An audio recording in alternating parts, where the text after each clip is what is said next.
안녕하세요. 오늘부터 메가스터디 문제의 기본서 고등수학 상 CPR 교재를 처음부터 끝까지 한 문제도 빠짐없이 모두 풀어드릴까 합니다. 보통 인강이라든지 학원에서는 선생님이 개념 설명을 하시고 대표 문제나 예제 문제 등을 풀어주죠. 그리고 나머지 문제는 학생이 스스로 풀어야 합니다. 학원 같은 경우는 못 푼 문제를 바로 질문을 할 수 있지만 인강은 한계가 있습니다. 또한 학생이 못 푼 문제가 많은 경우에는 학원이라도 1대1 가외가 아닌 이상 틀린 문제 모두 질문하기도 한계가 있습니다. 그래서 저는 한 학생이 못 푼 문제를 질문을 한다는 생각으로 이 교재의 모든 문제를 100% 풀어드릴까 합니다. 물론 개념 설명도 짧게나마 해드리겠습니다.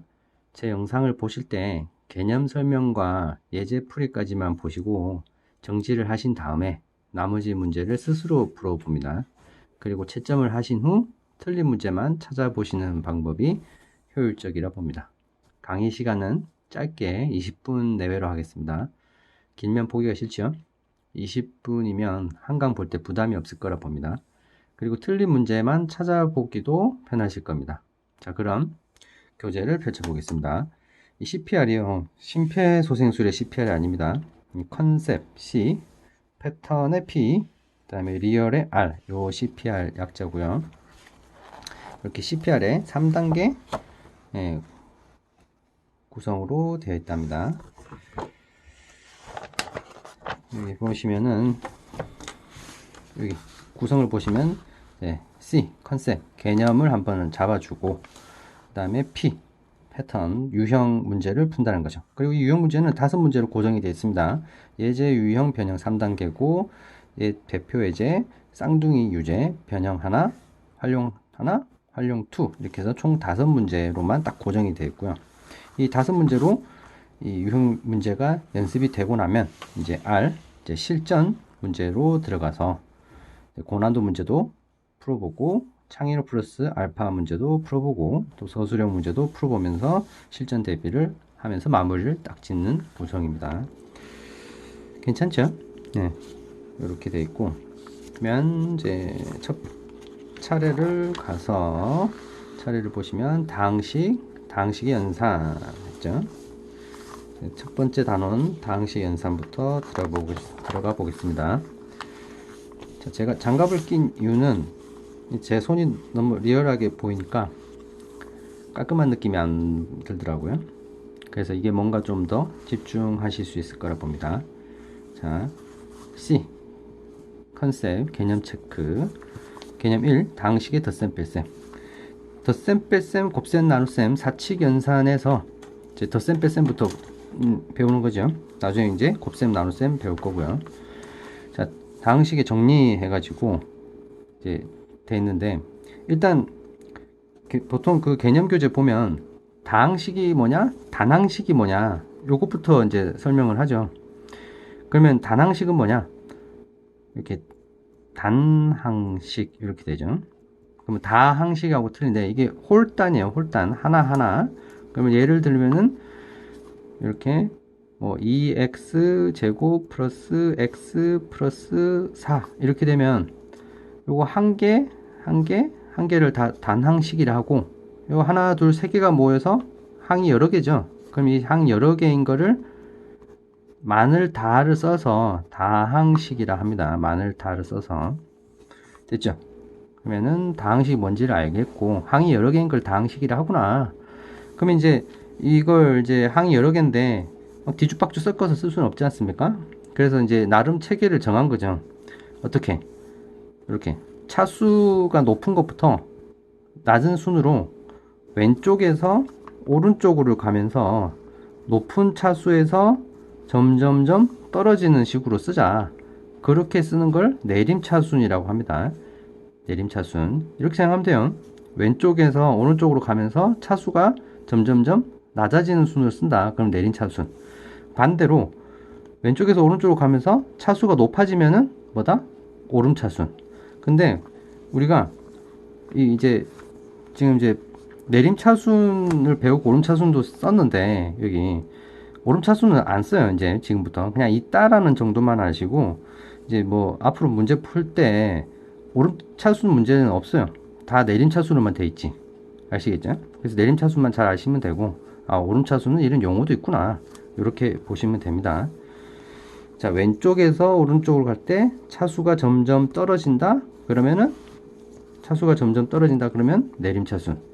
차수가 반대로 뭐 이렇게 4 플러스 x 플러스 2x 제곱 이렇게 왼쪽에서 오른쪽 가면서 차수가 점점 올라간다?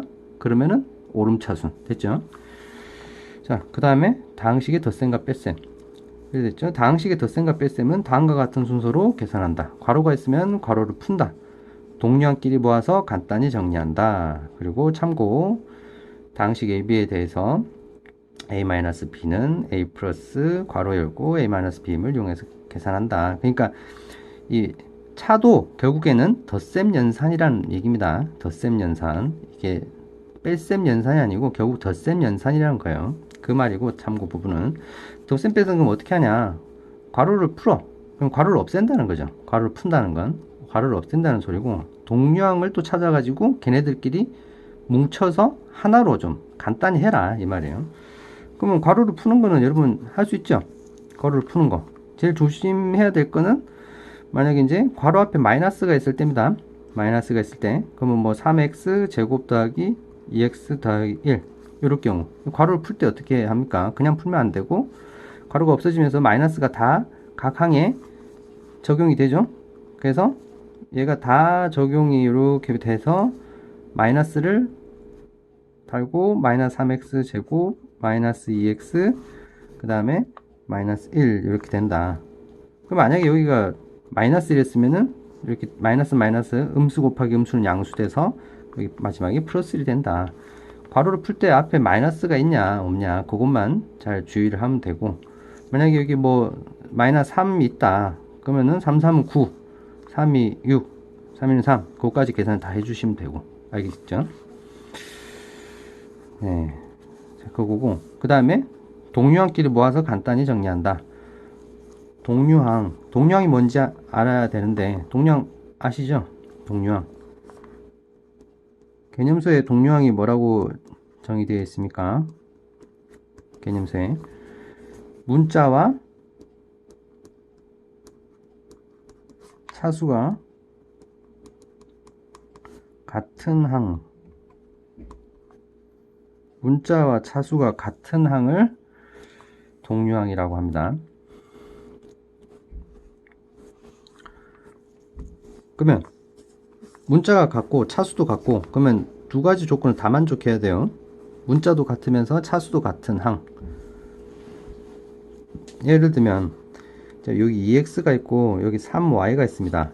동류항이 맞나요? 아니죠. 이 둘이 동류항 아닙니다. 왜? 문자가 틀리잖아요. 자, 하나 더. 그럼 2x 제곱 있고 그러면 3x 세제곱 있습니다. 문자가 같네요? 동류항 맞나요? 아니죠. 왜? 이건 2차고 얘는 3차잖아요. 차수가 틀리죠. 그러면 문자도 같으면서 차수도 같은 거. 자, 그러면 여기가 2x 만약에 제곱이다. 그러면 여기는 3x 문자가 같죠? 차수도 같아야 되니까 여기도 제곱이 돼야 되겠네. 이렇게 문자도 같으면서 차수도가 2차로 동일하다. 그럼 요 둘은 동류항이다. 그럼 만약에 이게 더해졌다. 그러면은 항 두 개가 합쳐져서 항 하나로 이제 뭉치지는 겁니다. 그럼 3 더하기니까 5. 뒤에 문자, 그죠? 이 x제곱은 그대로 와가지고 5x제곱. 이렇게. 이 동류항 둘을 뭉쳐서 두 개를 하나로 이렇게 간단히 정리했다. 이렇게. 동류항끼리는 모아서 간단히 정리한다. 이 말입니다. 그러면 이렇게 됐죠? 이런 식으로 다항식의 덧셈 뺄셈을 하고 계산을 해주면 된다. 그 다음 마지막 다항식이 덧셈에 대한 성질에서 세 다항식을 줬죠. 세 개를 줬습니다. 세 개를 주고 첫 번째 교환 법칙. 그러니까 뭐죠? 자리를 둘이 바꿔도 A, B 해서 더하나 자리를 바꿔서 B 플러스 A 해서 더하나 뭐다? 같다라는 겁니다. 자리를 바꿔도 값의 변화가 없다. 그게 교환 법칙이고 결합 법칙은 뭐죠? 셋을 더하는데 앞에 두 놈을 더해서 먼저 계산하고 뒤에 걸 더하나 뒤에 두 놈을 먼저 더하고 앞에 애를 더하나 결론적으로 차이가 없다, 같다. 그래서 결합법칙. 이래 되죠. 자, 여기 보면 당연한 소리고 왜 하나, 이거 왜 하지? 이런 생각을 할 수 있죠. 고등학생이면 이거 왜 하는 거지? 당연한 소리를 뭐 필요 있나? 없애도 안 되지 않나? 이런 생각을 할 수 있는데 여기 보면 봐봐요. 덧셈에 대한 성질만 하고 뺄셈이 없어요. 왜 그런지 아세요? 뺄셈은 연산이라 보지 않고 덧셈에 대한 역연산이라 봅니다. 그러니까 덧셈에 대한 성질만 만족하면 뺄셈에 대한 성질은 자연히 따라오는 것이다. 지금 여기도 보시면은 마이너스를 플러스로 바꿨죠. 결국 마이너스 뺄셈 연산이 아니고요. 덧셈 연산이 일맥상통하고 음수가 들어간 거예요. 그걸 이제 뺄셈 연산처럼 보시는 거죠, 여러분은. 그리고 이 덧셈 연산이 잘 정의가 된다라는 게 교환법칙과 결합법칙이 만족하면은 인정을 해주는 겁니다. 이제 대학교 가서 수학을 공부하면 군환체 이런 걸 배워요. 군환체. 이게 뭐냐? 연산이 잘 정의가 되냐? 문제없이 오류 없이 잘 되냐 안 되냐 그런 걸 따지게 되는데 이 덧셈 연산이 잘 되는지를 따져 볼 때 교환법칙이 되는지 결합법칙이 되는지 항등원이 있는지 역원이 있는지 이런 것들을 다 따져 봅니다. 그런 걸 다 만족을 하면 아 연산이 잘 정의된다. 그러면 군이 된다. 연산이 문제없다. 연산이 잘 정의된다. 이런 것들을 따지는데 이게 대학 수학의 내용인데요. 고등학생들은 덧셈 뺄셈 곱셈 나눗셈 잘 되지 않습니까? 뭐 잘 되는 거 왜 따질까 생각을 할 수 있죠. 근데 대학 가면 이제 덧셈 뺄셈 곱셈 나눗셈 말고 뭐 이렇게 별을 한 새로운 연산도 하고 뭐 세모로 해놓고 막 이런 식으로 새로운 연산을 막 만들어요. 그게 연산이 잘 되는지를 따져보게 되는데 그때 하는 것들이 교환법칙 되나 결합법칙 되나 항등원이 있나 역원이 있나 이런 것들 막 따지는데 다 필요 없고 잘 됩니다. 덧셈은 문제 없죠. 우리 자칙 연산 전 세계인이 다 잘 쓰고 있죠, 그죠? 말이 많았고요. 자, 1번 문제부터 볼게요. 자, 다항식 이렇게 뒤죽박죽 막 섞어놨죠? 자, 섞어놓고 뭐 해라는 거죠? 1번 문제 내림차순으로 정리하시오. 어떻게 하면 됩니까? 왼쪽에서 오른쪽으로 가면서 제일 높은 차수부터 쭉 써주면 됩니다. 제일 높은 게 뭐죠? 5x 세제곱 그 다음에 다음이 뭐죠? 2차죠. 2차 3차 다음에 2차 그 다음에 플러스 x제곱 그 다음에 1차 오겠네요. 더하기 2x 마지막 상수 마이너스 3 왼쪽에서 오른쪽으로 가면서 차수가 점점 떨어진다. 그러면은 내림차순 됐죠? 2번 오름차순을 정리하시오. 그냥 오름차순이 있다. 용어만 알면 됩니다. 우리 지금부터 나중에 이제 문제 풀 때 오름차순 정리해서 푸는 문제 없어요. 그냥 이런 용어가 있구나. 내림차순이 더 중요한 겁니다. 1번이. 그럼 오름차순은 거꾸로 쓰면 되죠. 여기서부터 쓰면 됩니다. 마이너스 3 플러스 2x 플러스 x제곱 플러스 5x 세제곱 왼쪽에서 오른쪽으로 가면서 차수가 점점 높아지는 게 오름차순이다. 됐죠? 자, 그 다음에 3번. 자, 다항식 x제곱 마이너스 2y 플러스 3y제곱 플러스 xy 플러스 1을 다음과 같이 정리하시오. 자, 문자 y에 대해서 내림차순을 정리하시오. 자, 내림차순, 오름차순은 없죠. 둘 다 내림차순인데 조금 1, 2번보다는 한 단계 올라갔죠. 자, 문자를 y에 대해서 하냐, x에 대해서 하냐, 요거 잘 해야 됩니다. 이게 왜 이런 걸 하냐면요. y에 대해서 내림차순을 정리해라고 하면요. 문자 y만 미지수로 바라는 겁니다. 여기 보면 x도 있고 y도 있는데 y만 문자로 보고 그러면 x는 뭘로 본다? 상수 취급을 해서 봐라 이 말입니다. 자, 문자 y만 문자로 봐라. 미지수로 봐라. 그럼 y만 문자로 보고요. x는 그냥 상수로 봐요. 그냥. 그렇게 해서 정리를 해봐라 이 말이에요. 그러면 y가 문자로 봤을 때 최고로 높은 게 2차죠. 여기. 그러면은 제일 높은 것부터 쓰면 되죠. 3y 제곱. 그 다음에 y 1차가 있는데 여기 마이너스 2y 있고 플러스 xy 있습니다. 그러면은 이 동류항으로 보면 되겠죠. y 일단 이렇게 쓸게요. 마이너스 2y 있고 그 다음에 1차가 또 뭐 있죠? 플러스 xy 이렇게 있습니다. 다음. 그럼 1차 두 개 썼죠, y. 그죠? 그 다음에 나머지 이제 x만 남았는데, x랑 상수 남았는데, 이건 다 상수항으로 보내요. x제곱인데, 얘도 상수 취급. 이제 상수 취급을 한 겁니다. x제곱, 그 다음에 플러스 1. 이렇게 두 개 남았죠? 그럼 이걸 이렇게 쓰면 답이냐? 요 부분 있잖아요. 이 동류항으로 보면 돼요. 문자 yy, 그 다음에 요거는 x랑 2는 상수로 취급하는 겁니다. 그래서 요 두 놈을 이제 문자 y로 묶어주는 거죠. 그러면 x하고 마이너스 있으니까 괄호 해가지고 x를 먼저 써주고 그 다음에 마이너스 2 하고 y 이렇게. 자, 그러면 여기 y만 문자 가고 얘는 상수 취급해서 1차인 항이 하나의 항이 된 겁니다. 그 다음 그 앞에는 그대로 3y 제곱 써주고 그 다음에 얘네들도 그대로 상수 취급을 해서 써주고, 그러면 문자 y를 기준으로 2차, 1차 상수 이렇게 문자 y만 정확하게 미지수로 보고 나머지는 다 상수 취급해서 한 문자에 대해서 정리해 준 겁니다. 요거 잘 하셔야 되고요. 자, 그러면 반대로 y 해봤으니까 x도 해봐야죠. x만 이제 문자로 보는 겁니다. x는 문자로 보는 거 쉬워요. 우리는 계속 뭐 x에 관한 2차 방정식, 3차 방정식 이런 거 많이 하다 보니까 이건 좀 쉽겠죠? 자, 그럼 x만 문자로 보고 나머지는 상수 취급하면 됩니다. 그러면 x가 제일 높은 게 2차죠. x제곱 써줄게요. x제곱. 그 다음에 1차가 여기 하나 있네요. 플러스 xy 이렇게.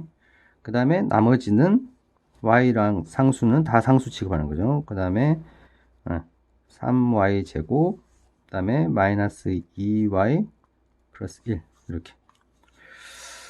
자, 여기 이제 됐는데 됐죠? 뭐 좀 더 하면 이거를 y, x 이렇게 해도 좀 더 느낌이 2차, 1차 이건 상수 취급했고 나머지 상수 이런 느낌이 드는데 뭐 이렇게 써도 됩니다. 이렇게 써도 되고 이렇게 써도 되고. 됐죠? 그 다음 5번으로 갈까요? 다음식을 이제 계산하시오. 드디어 이제 다항식을 덧셈, 뺄셈 두 가지 연산하는 겁니다. 자, 5번을 보시면 그냥 괄호를 풀어 해치랬죠. 지금 이거 괄호 앞에 플러스 돼 있기 때문에 그냥 괄호 그냥 다 없어지면 됩니다. 그러면은 괄호를 다 없애고 쓰면 2x 세제곱 그 다음에 마이너스 2x 제곱 마이너스 1 그 다음에 괄호 없어지면은 플러스 x 세제곱 더하기 3x 제곱 마이너스 2x 플러스 1 이렇게 됐죠? 그리고 이제 뭐 합니까? 괄호를 다 없앴으면 동류항을 찾아서 뭉쳐 가지고 간단히 해줘라. 자, 동류항은 얘가 3차 그럼 3차 찾죠? 여기 3차 그럼 둘이 합쳐지면 얼마입니까? 3x 세제곱 이래 되죠?